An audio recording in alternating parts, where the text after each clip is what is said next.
Hi, welcome to Tomversations, a monthly video series with me, your host, Tom Hollingsworth, the networking nerd, on a variety of enterprise IT topics that I find interesting and like to talk about. This month, I'd like to talk a little bit about networking and the three most dreaded letters on the internet that are not DNS. That's right, it's the other big fault that we've been seeing a lot recently, and that would be BGP. And I'm going to propose some ways to fix it. So let's have a conversation about that.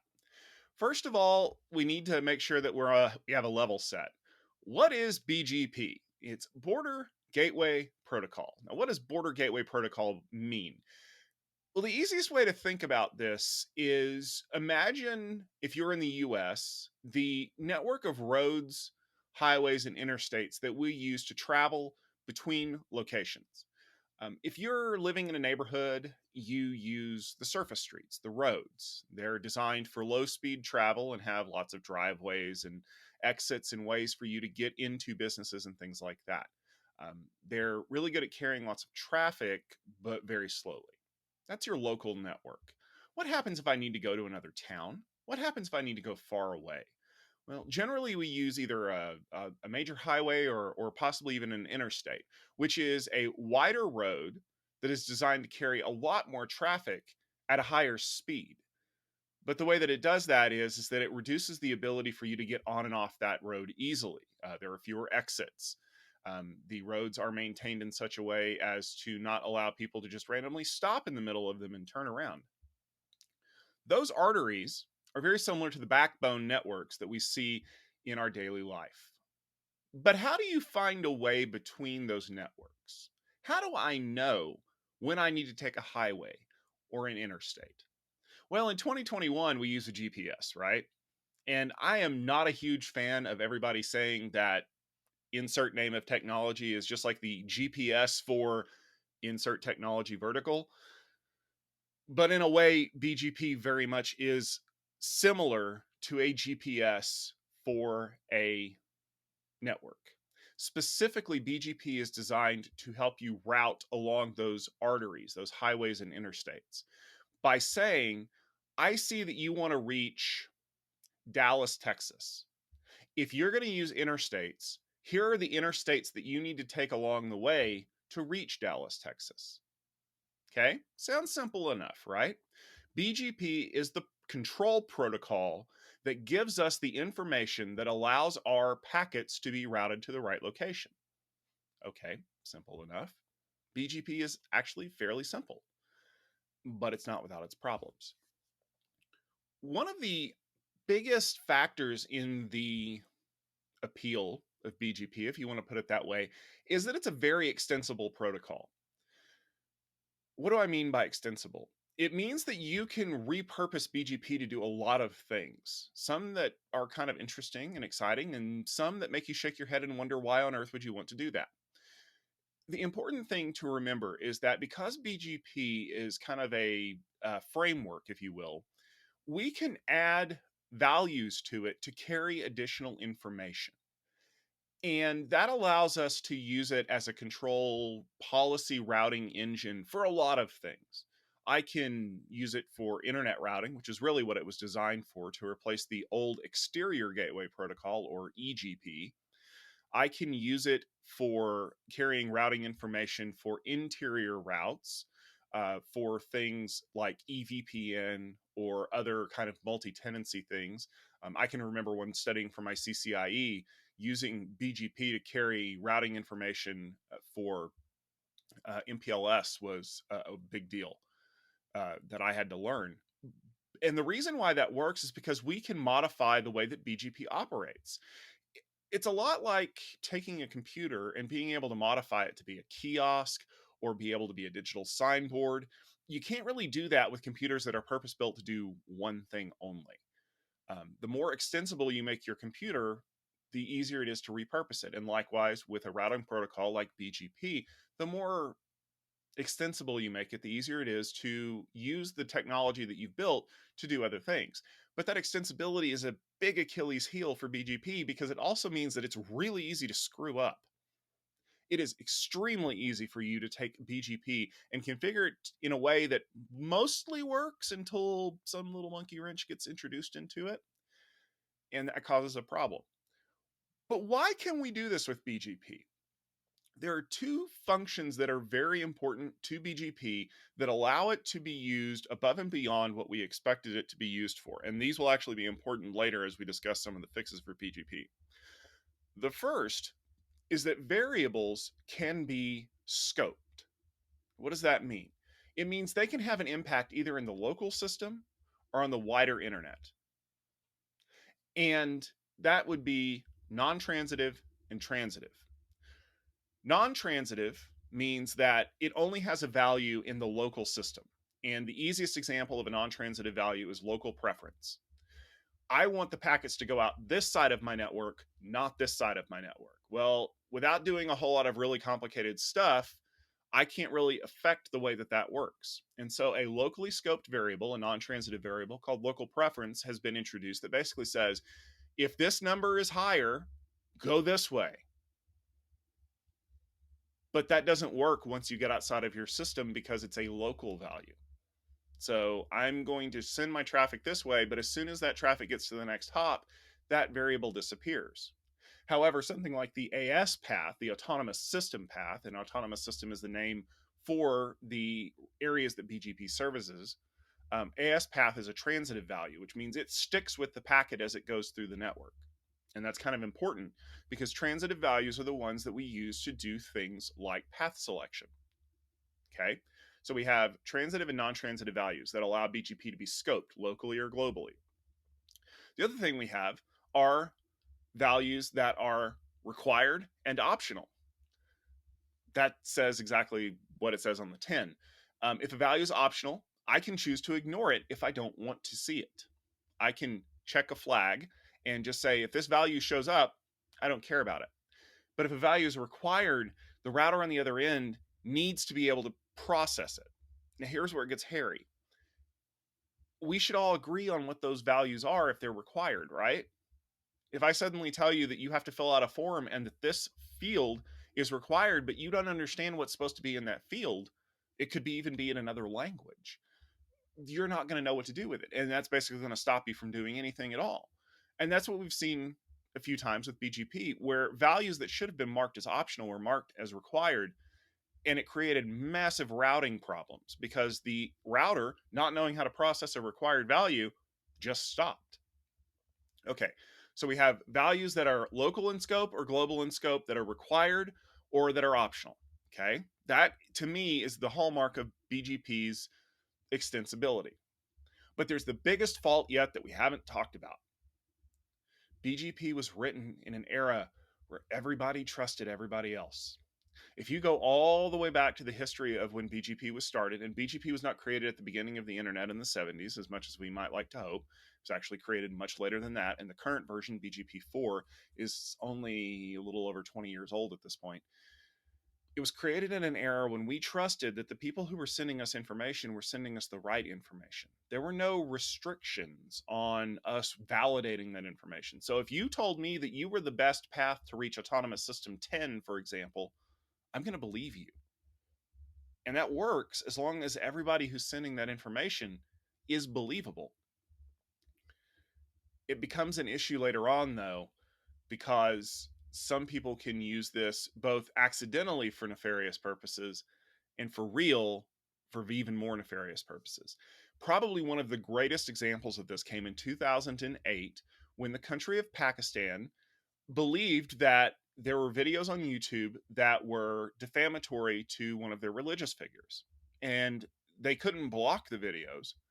So they ordered their country's internet service provider to block YouTube. And the method that they chose to do this was to change the way that packets were routed to YouTube in BGP. The problem is that the way they chose to do it leaked to the internet. And so instead of all of the traffic bound for YouTube from Pakistan being blocked or filtered, it caused all of the traffic all over the world destined for YouTube to be routed through Pakistan. And they were not built for that. And it actually crashed and caused YouTube to be variably inaccessible for about 2 days until they were able to fix the problem. Because that's one of the other issues with BGP configuration errors. You can implement one, and it may not come up for an hour or two, and it takes hours for that change to be replicated across the internet, and also the fixes to be replicated across the internet as well. It's not unlike DNS. When I make a change in DNS, it could take a while to show up, and if it's the wrong thing, it could take even longer for it to kind of filter itself out of the system. That was an example of what happens when someone has a good idea in theory and a poor implementation in practice, and it causes problems. And we've seen this many, many, many times. But what happens if the purpose behind the change is not innocent? And this is something that we've seen quite frequently from other nation states or organizations inside of nation states that have been hijacking BGP traffic. There'll be a global internet routing table change, and these happen all the time, so they're not uncommon. But they'll force certain traffic, autonomous system traffic areas to route through other places for a period of time before the change is caught and repaired. Doesn't sound too bad on the surface. Okay. What if I suddenly routed all of the US Department of Defense's traffic through a Chinese internet service provider or a Russian one? What if I suddenly routed all Chinese internet routing traffic through a French or a British ISP? Even if I only did it for 20 minutes. Well, all that traffic's got to be encrypted, right? You're right, it is. For now.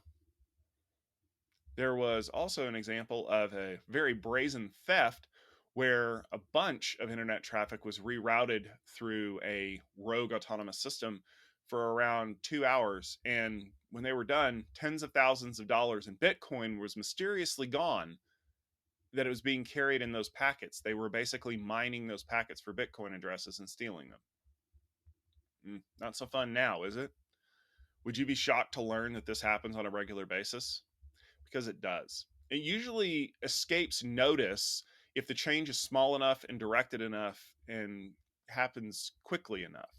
It's only when all of the internet traffic is sent through a Russian ISP, or there's a news report about how some government service went down for a couple of hours because of a routing leak change, that we hear about it on the news. And there are a number of organizations out there that are dedicated to tracking these autonomous system changes, and you'd be shocked to learn how often these kinds of configuration errors happen. All right, so these are bad things. BGP is extensible, but it's complicated to configure. It is trustworthy when it shouldn't be. How do we fix BGP? Well, the easiest way to fix BGP is that we need to install some kind of a method for it to be able to trust where the information's coming from. We as human beings do this all the time. Trust but verify. I believe you when you say that you are the source for this system, but I'm still going to check you out. And in the case of something like the Pakistan YouTube issue, why should I believe that your routers in your country are capable of handling the global internet load for this service indefinitely? I'm not going to trust you until you prove otherwise. There's a group that's been formed called the Mutually Agreed Norms for Routing Security, MANRS, which means this group really wanted their name to be pronounced Manners. I kid a little bit, but Manners is coming up with some very interesting ideas about how to secure and harden routing protocols to prevent these problems from happening. One of the things that they're starting to talk about is using cryptographic checks in order to verify that the author, the sender, the source of the routing update is the one who should be doing it. Because again, BGP does not check to make sure that the source of the update is the authoritative source. Sometimes in networking, we call this routing by rumor. I heard that this network is a better way to get to where you want to go, and it looks like it is. So we're going to go that way. Sometimes that doesn't work really well. So by using a cryptographic signature on your routing updates, you can say that I am the routing update for Facebook.com. And because I have cryptographically signed my routing updates, you should believe that I am the one who is supposed to be sending you these updates. But if this website over here in, I don't know, Sri Lanka says that they're Facebook.com, don't trust them because they didn't cryptographically sign their updates. It sounds fairly easy, right? Well, just like any kind of cryptography infrastructure, there's a lot of things that have to be built on top of this in order to make it work. But it's a very good first step.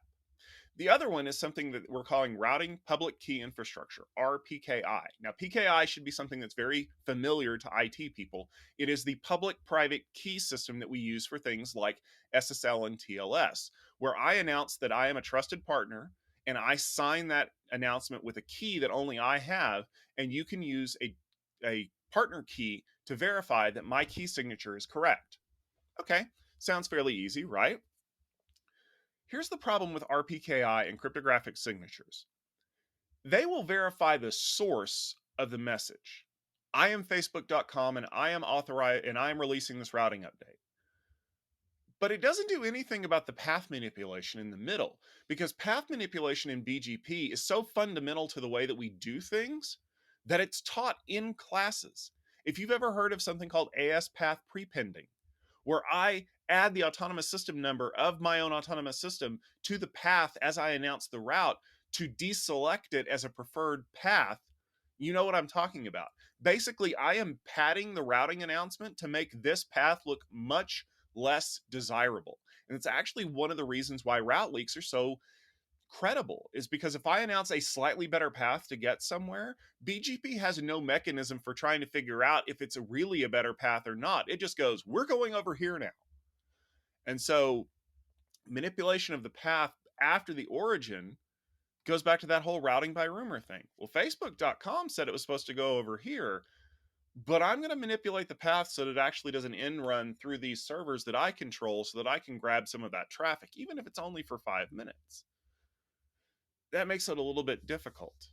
Now, one of the other suggestions that we've heard from companies, and I'll link to some of these ideas in the show notes, is using the super peering partners to kind of gently nudge the autonomous systems that feed into them about how to clean things up. Now, these would be companies like Level 3 or Google or other large service providers that are essentially serving as backbones. Okay, that's great. But you've got to trust that the people inside those organizations, A, know what they're doing. We would hope that they do.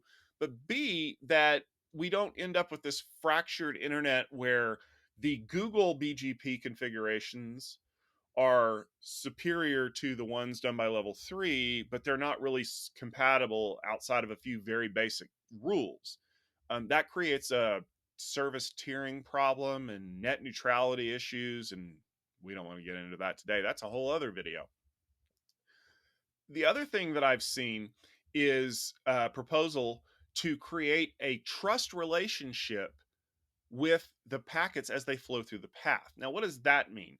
Remember, I told you that BGP is going to select whatever the best path is based on its metrics?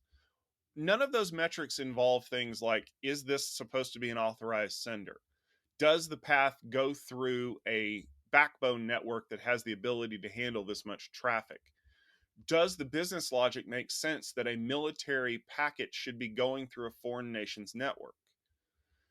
A proposal from members of the IETF essentially says we want to find a way to create a database that creates these connections so that I will accept a routing update from Facebook.com if the routing source is authorized to come from Facebook.com and the packets do not transit through TikTok, for example, their autonomous system. That's very complicated to do. And it's kind of a throw our hat over the fence kind of metaphor where we're going to throw it out there and let's figure out how to make it work. But the problem comes back to that idea that BGP has configuration options that are transitive, non-transitive, optional, and mandatory. This only works if RPKI or cryptographic signatures or business relationship modifiers are required and transitive. But as soon as you do that, you have basically committed that all routers that speak BGP must have these values accounted for and dealt with. And that is not a very easy thing to do. And we've seen that over the years as people have proposed methods to secure or harden BGP or to prevent route leaks or increase security or authentication of updates. The roadblock usually comes with older routers that don't know how to update these values or can't update them for some reason, and people who kind of have a stick in the mud because they don't want to have to deal with all of these extensions to BGP, especially if they're using some kind of a customized version of BGP that was already extended past what standard is allowed. Now, here's the irony of the whole thing.